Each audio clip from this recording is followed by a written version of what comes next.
سلام دوستان، به کانال ذهن خلاق و شاد خوش آمدید. در این ویدیو می‌خواهیم در رابطه با بدترین عادات غذایی که برای از دست دادن حافظه مضره و همینطور چه غذاهایی برای تقویت حافظه مفیده ویدیو رو براتون تهیه کردیم که امیدواریم مورد استفادهتون قرار بگیره. متخصصان تغذیه اعتقاد دارند که بدترین عادت غذایی برای از دست دادن حافظه روی آوردن به غذاهایی است که دارای کیفیت پایینی هستند. در واقع سلامت مغز به شدت تحت تاثیر سبک زندگی است و حتی غذاهایی که میخورید میتونه به مغز و حافظه شما کمک بکنه یا به اون آسیب برسونه.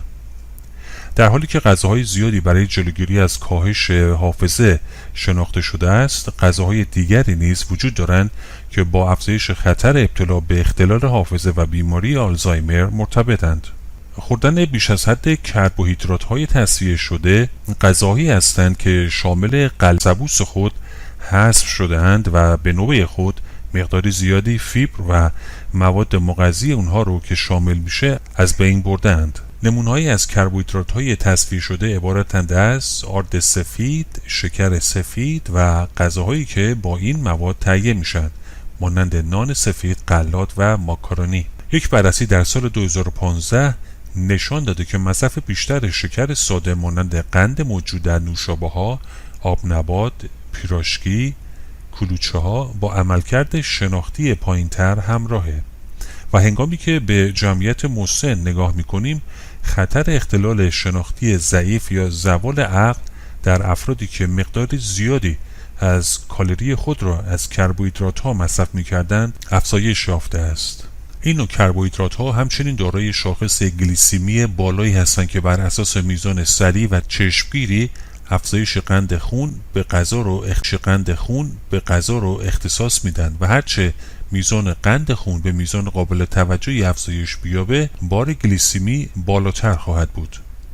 همینطور مطالعات نشان داده که حتی یک وعده غذایی حاوی بار گلیسیمی که بالا می باشد عملکرد حافظه را در کودکان و بزرگسالان و حتی جوانان مختل می کند، در حالی که می توان از کربوهیدرات‌های تصفیه شده به عنوان بخشی از یک رژیم غذایی کامل و سالم لذت برد، اما بهتر از کربوهیدرات‌های پیچیده سالم مانند غلات کامل همراه سبوسدار، میوه‌ها، سبزیجات و حبوباتی که بار گلیسیمی کمتری دارند مصرف کنید.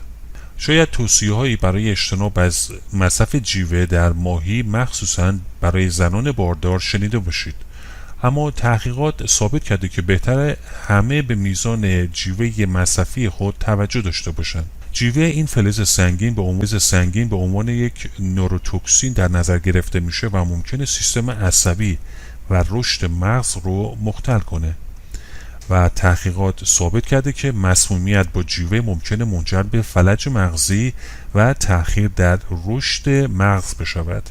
جیوه میتونه در آبها و ماهی‌هایی که در این آبها زندگی میکنند جمع بشه.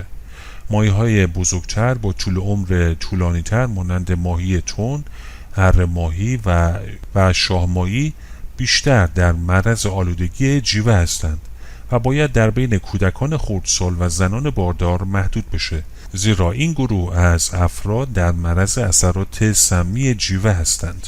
مورد دیگه همینطور استفاده از شیرین کننده های مصنوعی هست. در حالی که جایگزین های قند مانند آسپارتام مزیت شیرینی بدون کالری داره، اما جایگزین این قند در مورد معیارهای سلامت از جمله سلامت مغز بحث برانگیز شده است. یک مطالعه به بررسی ویژگی‌های شناختی، خلقی و افسردگی در افرادی که از رژیم غذایی با آسپارتام بالا پیروی می‌کردند پرداخت و نشان داد که این افراد تحریک پذیرتر هستند. همینطور افسردگی بیشتری نشان دادند و در یک آزمون شناختی امتیاز کمتری نسبت به کسانی که از رژیم غذایی کم آسپارتام پیروی کردند داشتند.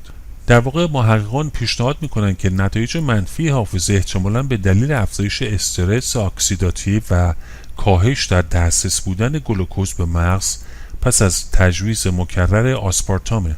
شاید شما از شیرین کننده های مصنوعی برای نوشیدنی های خودتون استفاده میکنید و یکی از منابع غذایی جایگزین برای قنده. با این حال آسپارتام و سایر گزینه‌های قندی رو در ماست‌های طعمدار، آبنبات‌های بدون قند و سایر شیرینی‌ها و همینطور آدامس نیز یافت خواهید کرد که باید در مصرف این نوع قندها احتیاط لازم رو به عمل آورید. مورد دیگه همینطور مصرف چربی‌های بی‌کیفیت است.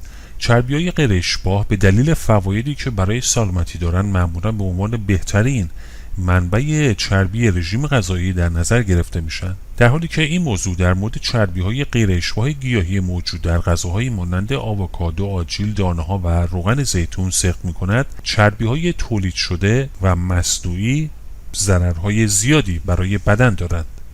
چربی ترانس نوعی چربی غیر اشباع شده است که تصور می‌شود اثرات منفی بر بدن و مغز دارد. علاوه بر این، چربی‌های اشباع شده که بیشتر در محصولات حیوانی یافت میشه ممکنه تأثیر نگران کننده‌ای بر مغز داشته باشند. یک مطالعه اشاره می‌کند با یادآوری و تشخیص ضعیف در آزمون‌های عملکرد شناختی مرتبط هستند. همینطور محققان مطالعه دیگری را انجام دادند و نتایج مشابهی را به دست آوردند که رابطه بین مصرف چربی اشباع شده و ترانس و خطر ابتلا به اختلالات شناختی آشکار شده است. در حالی که چربی‌های اشباع شده را می‌توان به طور طبیعی در محصولات حیوانی مانند گوشت گاو، تخم مرغ و پنیر یافت، چربی‌های ترانس بیشتر در غذاهای فرآوردی شده یافت می‌شوند، مانند مارگارین و غذاهای تهیه شده با این روغن‌های ترانس می باشد. همینطور می‌خواهیم در رابطه با بهبود حافظه بعد از 40 سالگی با 6 مواد غذایی زیر براتون شرح بدیم. احتمالاً بیشتر ما تصور می‌کنیم که تا دهه 70-80 سالگی زندگیمون ضعف حافظه رو تجربه نمی‌کنیم، اما چنین چیزی درست نیست. یک مطالعه در سال 2012 نشان داد که توانایی شناختی ما از 45 سالگی شروع به ضعیف شدن میکنه و یک مطالعه دیگر ثابت کرده که حتی ممکن از 20 یا 30 سالگی شروع بشه. هرچند نیازی به ترس و وحشت نیست، اما بخش زیادی از سلامت شناختی ما توسط عادات غذایی و سبک زندگیمون تعیین میشه. به عنوان مثال، ما میتونیم حافظه خود را در هر سنی با ورزش منظم، خواب کافی، کاهش استرس و رژیم غذایی مفید و سالم تقویت بکنیم. اما از کجا بدانیم که وقتی پای مراقبت از سلامت مغز به میان میاد چه غذاهایی رو باید بخوریم؟ در اینجا با 7 ماده غذایی بسیار مؤثر برای تقویت مغز و حافظه و قوه شناختی آشنا شوید. اولیش چغندر هستش. چغندر یک غذای عالی برای تقویت حافظه در سن بالای 40 سالگی است. چغندر سرشار از رنگدانه‌هایی به نام بتالینه که با محافظت از بدن در برابر استرس اکسیداتیو و التهاب از پیری زودرس مغز و از دست دادن حافظه جلوگیری میکنه.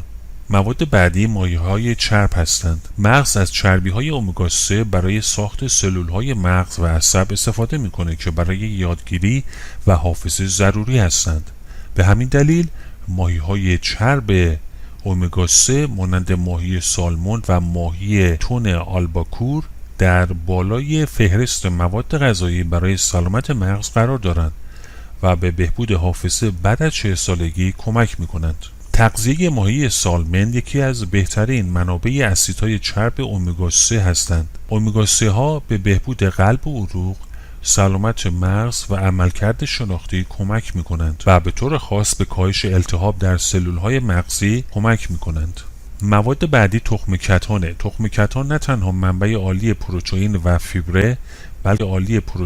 فیبره بلکه برای تقویت حافظه نیز بسیار عالیه. دانه‌های کتان غنی از نوعی اسید چرب امگا 3 به نام آلفا لینونیک اسید هستند. اسیدهای چرب در بدن به اسیدهای مفید تبدیل می شوند. از این جهت امگا 3 بسیار برای سلامت مغز مهمه. با خورد کردن دانه‌های کتان و آسیاب کردن آن مزایای بیشتری رو برای سلامتی خودتون به دست می آورید. مواد بعدی بادام هست. چربی‌های سالم از مغزیات و دانه‌ها کلید حفظ قدرت مغز و تقویت حافظه‌اند. بادام سرشار از چربی‌های اشباع نشده است که نه تنها به کاهش کلسترول کمک میکنه بلکه میتونه عملکرد شناختی رو بهبود ببخشه. مواد بعدی استفاده از سبزیجات مثل کلم بروکلی و سایر سبزیجات چلی پایی است. کلم بروکلی و سایر سبزیجات چلیپایی مانند گل کلم، کلم پیچ و کلم بروکسل را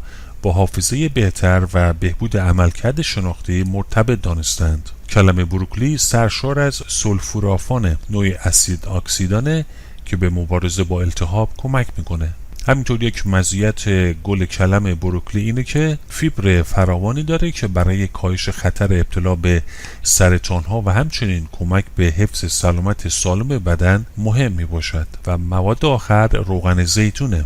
مصرف کره یا مارگارین خودتون رو با روغن زیتون تقویت کننده مغز جایگزین کنید، زیرا روغن زیتون سرشار از چربی‌های سالم و آنتی اکسیدهایی به نام پولوفنوله که به محافظت از سلولهای مغز در برابر استرس اکسیداتیو و آسیب‌های اون کمک میکنه. همینطور هنگام پخت سبزیجات یا گوشت از روغن زیتون استفاده کنید یا آن را روی سالاد یا نان بریزید و میل کنید. دوستان، از شما تشکر میکنیم که تا پایان این ویدیو با ما بودید. لطفاً ویدیو ما رو لایک کنید، اونو با عزیزان خودتون به اشتراک بگذارید و از دیگر ویدیوهای ما هم دیدن بکنید.